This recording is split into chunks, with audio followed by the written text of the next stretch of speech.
to the next presentation, the second one by Jean-François Kerléo. Jean-François Kerléo was awarded a PhD in law by the University of Lyon 3 in 2012. He does work now at the Lyon 3 University about issues related to ethics and transparency. And the title of his presentation is Trust and Government Action.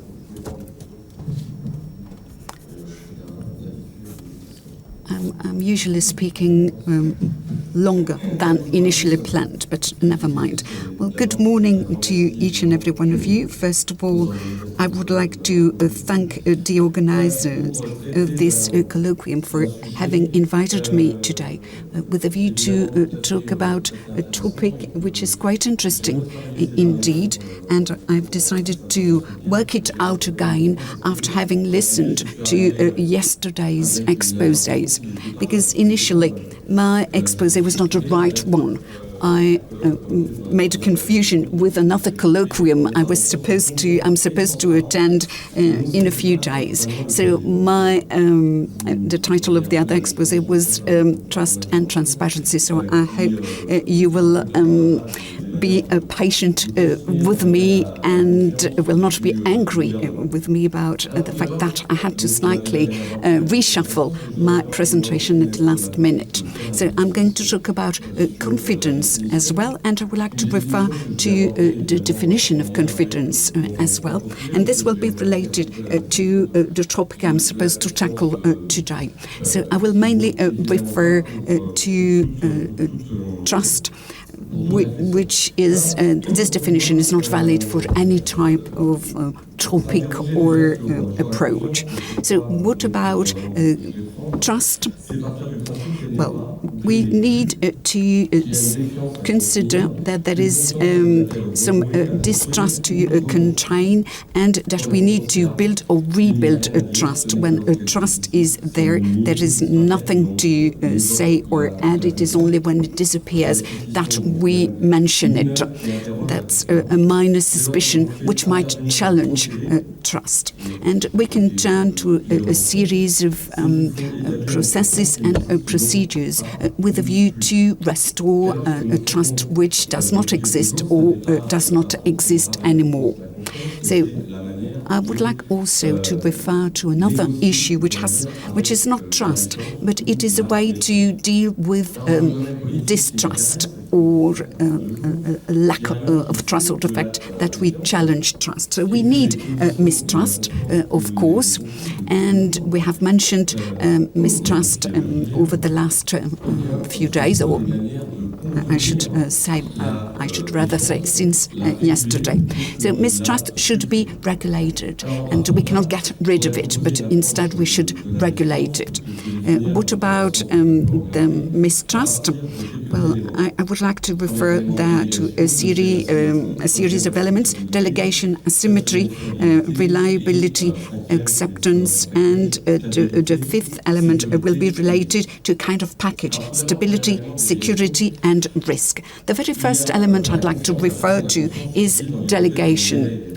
So there is trust. If you trust arises when we delegate some of our power to someone else, when we transfer something that belongs to us or is ours to someone else who will be responsible for it. And you don't always have the choice. You may not be able to do it yourself, but in any case you act as if it were your responsibility. If there is delegation, there is another element which comes into the picture: asymmetry. We'll come back to this asymmetry, because we have to rely on the judgment and action of those to whom we delegate the power, and we have no certainty regarding the way things will be carried out. And the third element comes into play, i.e. reliability. In order to trust, you have to accept the reliability of the person to whom you're delegating power. And reliability is really important, and this may be the reliability at the level of the person or the action or skills or competence. it's not always the same. It can come from different elements. If you want to determine whether the person is reliable or whether you want to determine whether the action is reliable, it's quite different. This might induce a different approach. Another element I would like to refer to is the famous package I did refer to, is stability, security and risk. It is true that we might have there some stability in terms of exchanges. We will reduce risks, at least from a psychological point of view or in the mind of the person concerned. And from a political point of view, and Nicholas Joumann was mentioned yesterday, for him trust is a way to reduce complexity. I think that today it's quite the contrary. Trust or mistrust does, from a political point of view, is a huge factor of complexity, because we have a multiplication of devices with a view to establish a trust, and we have a kind of a chain reaction, because as a device is not sufficient, we always go a step further with a view to have more trust established, which means at the end of the day more complexity. Now, I would like to refer to the government, because here we need to refer to the definition of trust, bearing in mind this notion of government. And it was the topic of my exposé.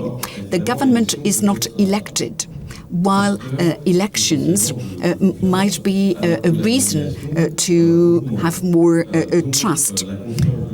So the trust towards, or the trust in the government is quite indirect. It does derive from the people were indirectly elected, or it is mainly drawn from the parliament or the president of the republic, who is supposed to appoint a prime minister. Not always the right person, by the way, but never mind. Well, the government has to try to get trust, because the government is not elected, it is appointed indeed. So the government needs to conquer trust, if I may say so. And I would like to refer to different elements such as delegation, acceptability or acceptance, reliability, the different elements I've mentioned, and exactly as I did for these three notions, I would like to refer to exemplarity, behavior and action, personal transparency.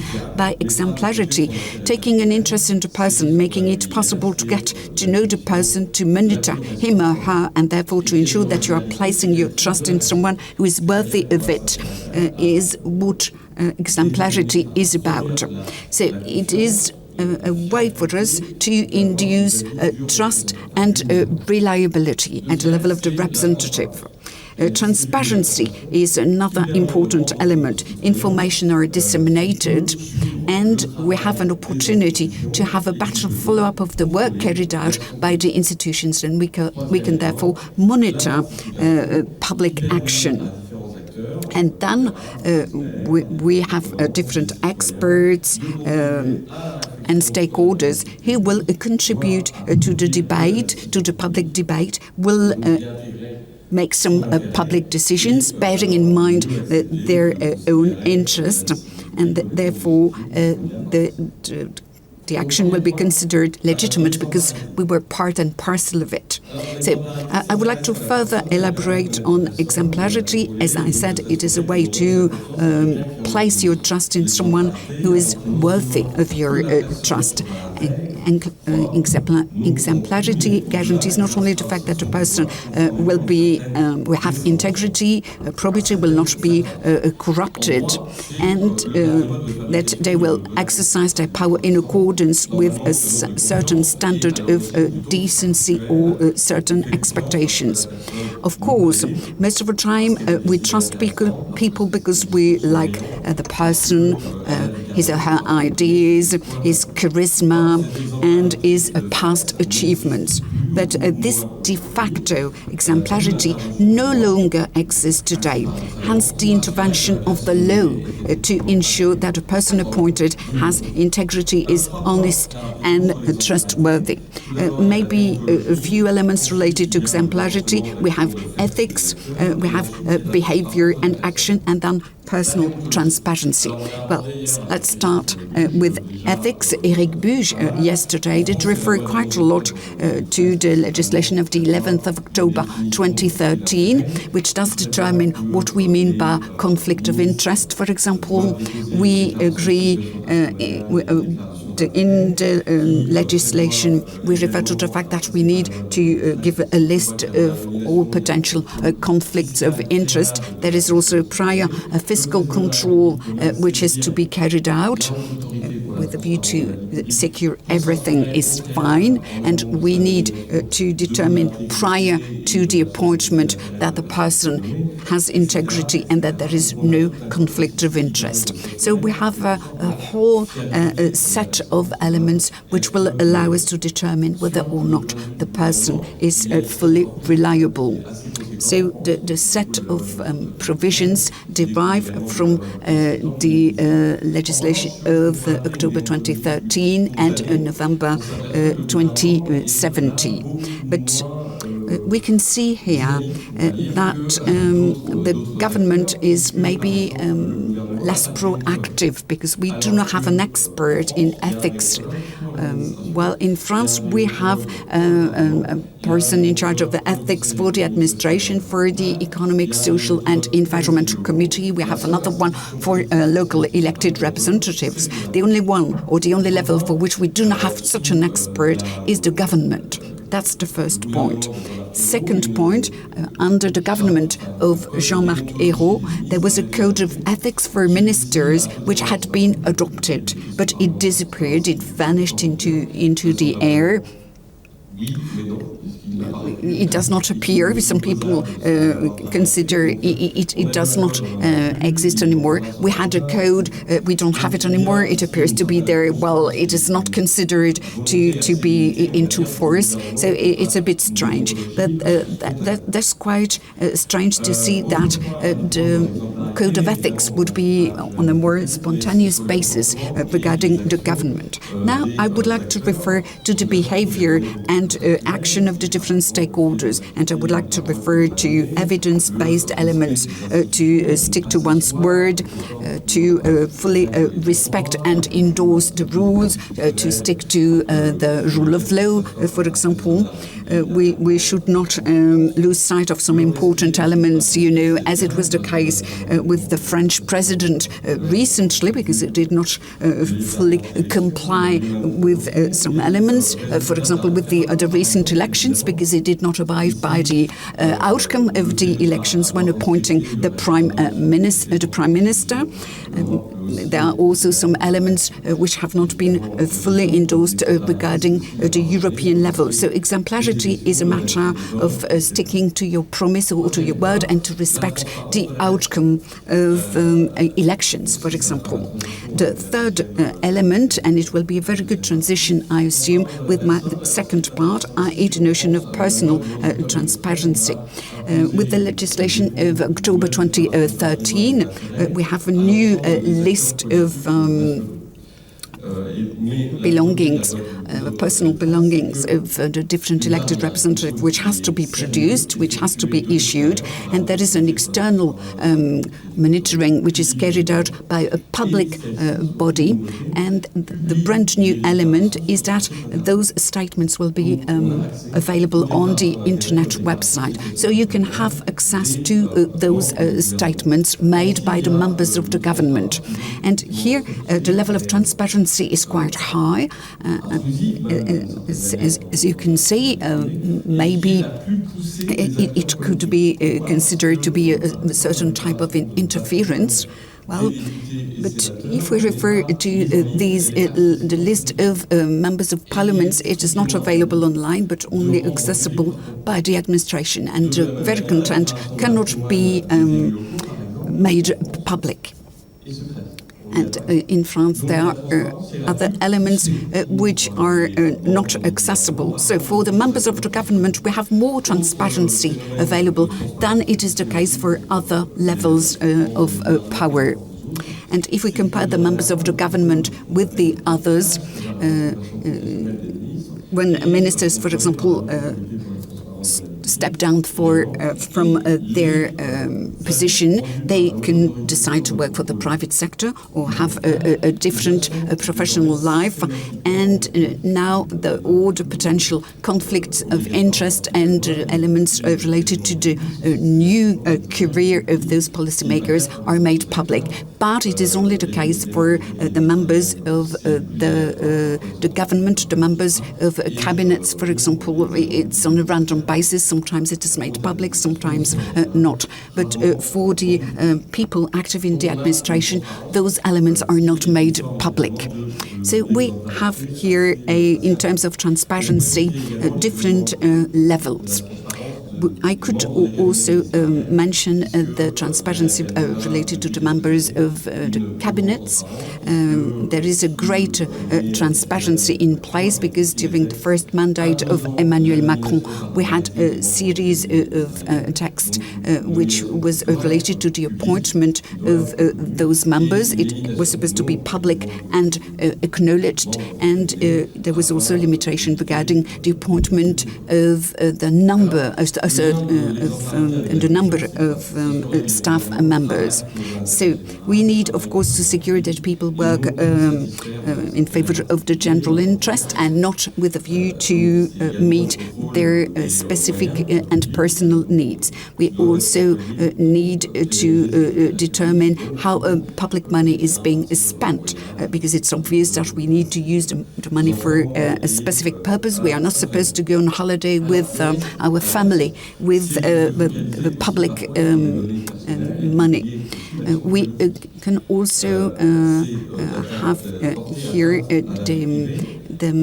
some duties regarding privacy, because sometimes, you know, the different elements are there is a kind of connection made between the situation, the personal situation of policy makers or politicians and their position. For example, you could decide to distrust a representative because he's wealthy or because he worked for that particular company or defended a particular interest, that he will not be in a position to defend a public interest. So there is quite a risk over there we need to bear in mind. And another risk which is taken into consideration is the risk to make it a bit too personal, and therefore this would not allow people to have a general overview, and this might lead to criticisms. Well, transparency dates back was first introduced in Parliament during the French Revolution with parliamentary publicity. It is one of the innovations of the Aufklärung of the 18th century, the possibility to share information, the emergence of this notion of enlightened citizen, critical opinion, and so on and so forth. And in fact, this is one of the main differences between Parliament and the government. One is a place of representation with transparency related to political representation and acting as a mirror between the representation and the society. The other has always been a kind of a black box, actually, where policy is prepared rather than executed or implemented, as the term executive power implies it. So the first level of transparency would be indeed the existence of a low government activity. And this is the case for the Parliament, because if we refer to the regulations of 1958, we have a series of regulations which mean that Parliament is supposed to be fully transparent. But this framework is not as important in the case of the government, because we have a series of decree orders, circular text, which might be reshuffled quite easily, and it does give a certain margin of maneuver to the government. But at the same time, it is also an element of opacity and mistrust. As I said, it might produce some opacity because it is a personal power. It is also anonymous, bureaucratic, not really collective, not very deliberative, and highly submitted to the spotlight of the media. Well, transparency might be split into three different levels: visibility, spreading and dissemination of information, and finally accessibility or access to information. Well, what about visibility? Well, visibility means that we can see what's going on. The key or the good example of that is public debates at the level of the Senate or the Assembly. We have those sessions which are broadcasted live. And as mentioned by Mr. Buge yesterday, we also have some publicity being made about the meetings of parliamentary committees. So that's one element which does give us some visibility over deliberations and over the debates taking place over there. But the government does not have this type of visibility, at least from a legal point of view. That's the blind spot, I would say.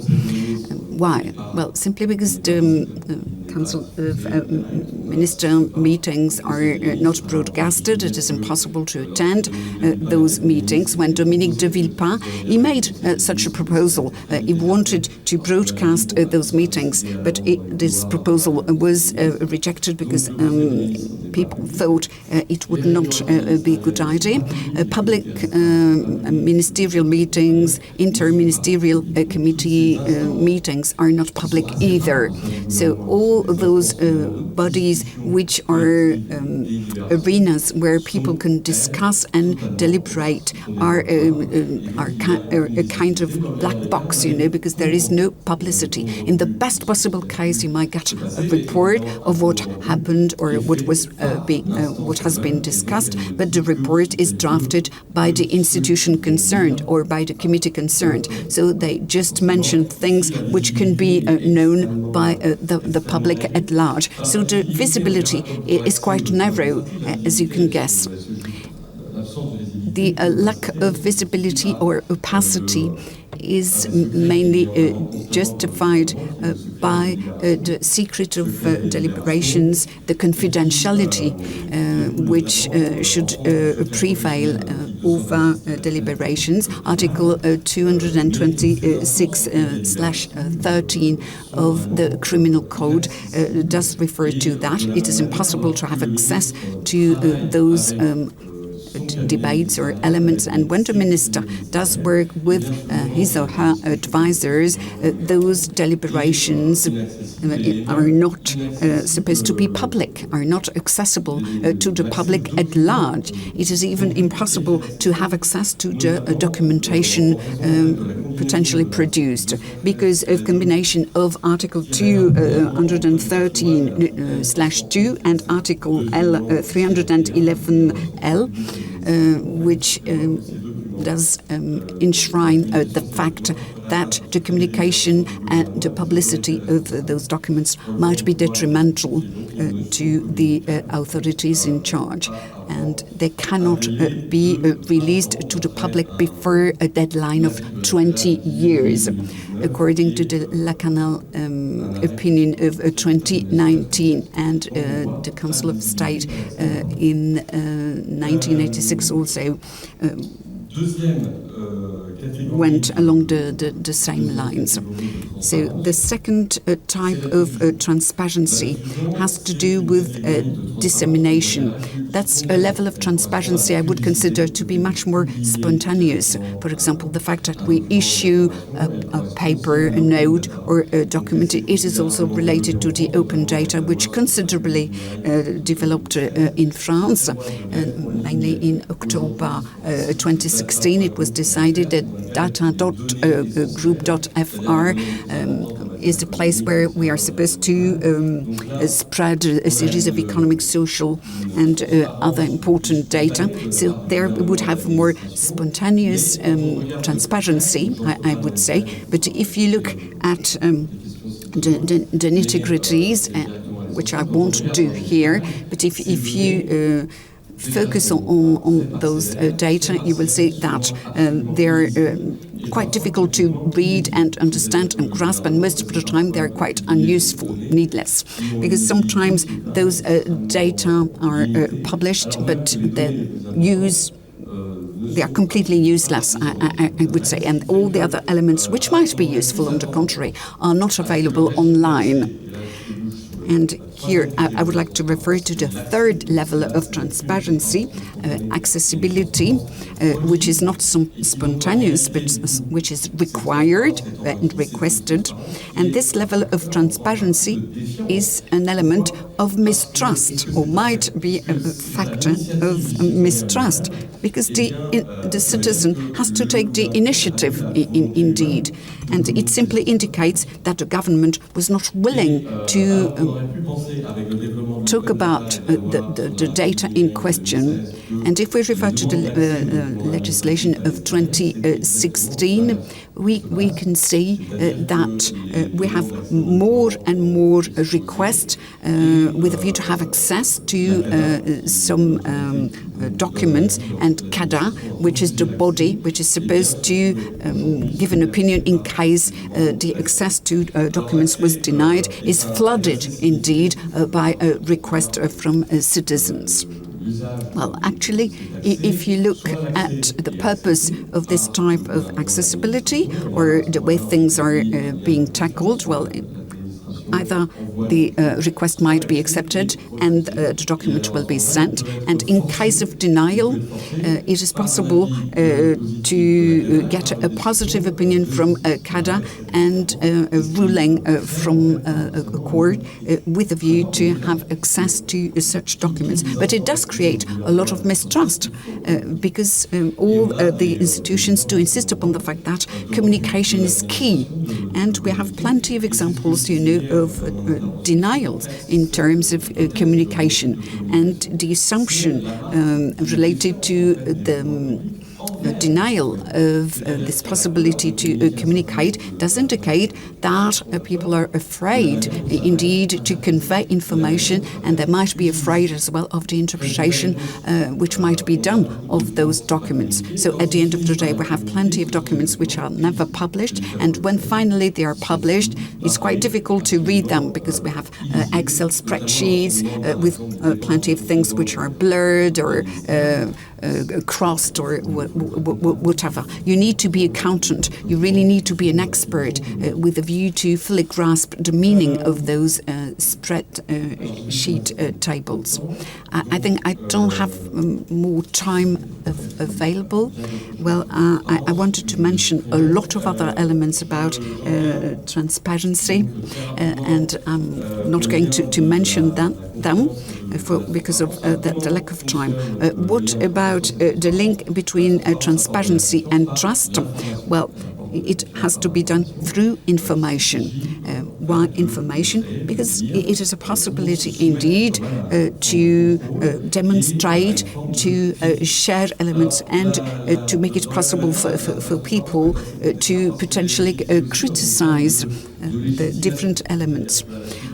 And after a scandal, for example, people do realize that lobbying plays a very important role, or that lobbyists are really important. And we can see that some governments or cabinets did turn to some firms with a view to get some advice. So information is not meant to legitimate this type of situation, because they will say, well, okay, we are fully aware of all those scandals, but we will refer to a kind of status quo. We'll maintain a status quo, but in the future we will have a status quo which will be much more transparent. So we will inform about the different elements this might enshrine. It is important to restore trust through information. But of course, you need to trust the information provided, and that's another challenge. I don't have any time to further elaborate on that. But we have uncertainties regarding the reliability of information, because there is also a mistrust regarding information, even at the level of politicians, because they do criticize, for example, the figures mentioned by those standing in the shadow cabinet. We have a great deal of fake news through the media. So we need to bear in mind all those elements which might jeopardize, the information and this will we might have to promote and restore trust. At the very last part, which will be indeed my conclusion, although it is only the third part I wanted to cover, has to do with participation. We have different types and patterns available in terms of participation. Consultation is a duty at the level of the parliament and the government, with view to implement reforms. So it might be an evidence of trust, because we need to work hand in hand with social partners and the different stakeholders. But very recently decided to decentralize indeed the approach by turning to citizens' participation. We had a convention on climate, the convention on euthanasia. We had online consultations which have been organized. And those patterns of participation are interesting, of course. It's very interesting because it does arouse the interest of the stakeholders and the citizens. But at the same time, it is also based on a mistrust towards the government and the parliament. And if we refer to the other